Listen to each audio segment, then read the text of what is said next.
Chapter 29. Adelmo sheathed his sword and left the room in search of the housekeeping lady, while Lana boarded the first plane and settled into her seat. A wave of sadness washed over Lana's heart as she pondered what had just transpired, leaving her feeling unsettled and confused. Meanwhile, Adelmo made his way to the front desk and inquired about the housekeeping lady who tended to his floor. The receptionist provided him with directions to the common area where the housekeeping staff usually gathered. Expressing his gratitude, Adelmo quickly headed in that direction, eager to speak with the lady. Following the directions given to him, Adelmo eventually found the housekeeping lady in the designated area. He approached her with a sense of urgency, ready to address the situation that had been weighing on his mind. The encounter was filled with a mix of emotions as Adelmo sought answers and clarity from her. Adelmo approached the lady with a concerned expression on his face, his voice filled with curiosity as he asked, "Did someone happen to miss that room yesterday?" The lady, visibly shaken by what she had just witnessed, trembled as she tried to shake off the haunting image. With her limited English, she managed to respond, "Yes, there was a sign on the door that said, 'Do not disturb.' I didn't think. The sign was still there, so I went in." Adelmo's eyebrows furrowed in worry as he further inquired, "Did you call the police?" The lady nodded, her voice filled with a mix of fear and determination. "Yes, they will be here as soon as they can. It's heartbreaking to see these killings happening all over the city."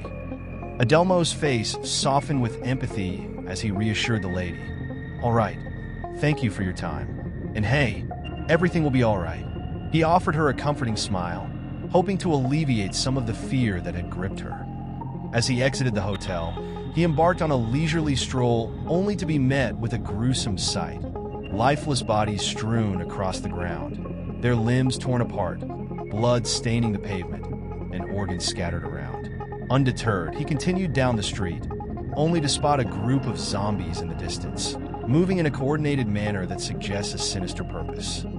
Intrigued yet cautious, he edged closer to the undead horde, but before long, they sensed his presence and began to converge toward him. Adelmo's eyes widened in fear.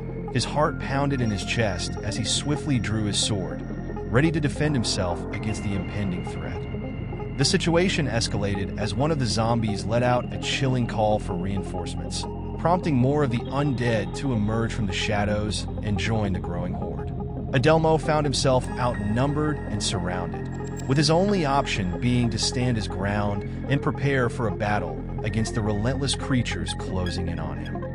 Adelmo's heart quickened its pace even more, but he maintained his composure, refusing to show any sign of fear.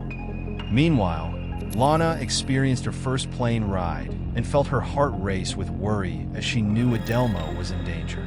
The zombies began to sprint towards Adelmo, with one of them clearly faster than the others. It attempted to leap onto Adelmo, but he swiftly brought his sword down in a powerful strike. The blade cut through the top of the zombie's head, slicing all the way down through its body and splitting it in two. The halves of the zombie fall on either side of Adelmo, showering him in a gruesome cascade of blood. Glancing down, he saw the organs and blood spilling out onto the ground in a horrifying sight.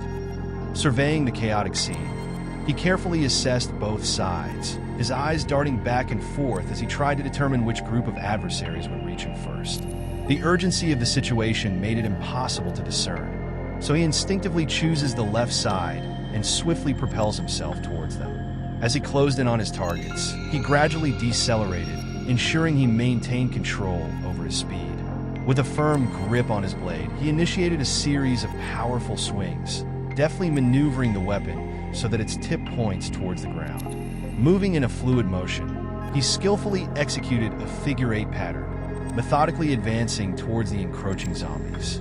Each time one draws near, he swiftly sliced through their decaying flesh, sending body parts flying and blood spraying in all directions, effectively clearing out the entire horde of undead. However, his relentless assault was not yet complete, as he encountered the last remaining zombie.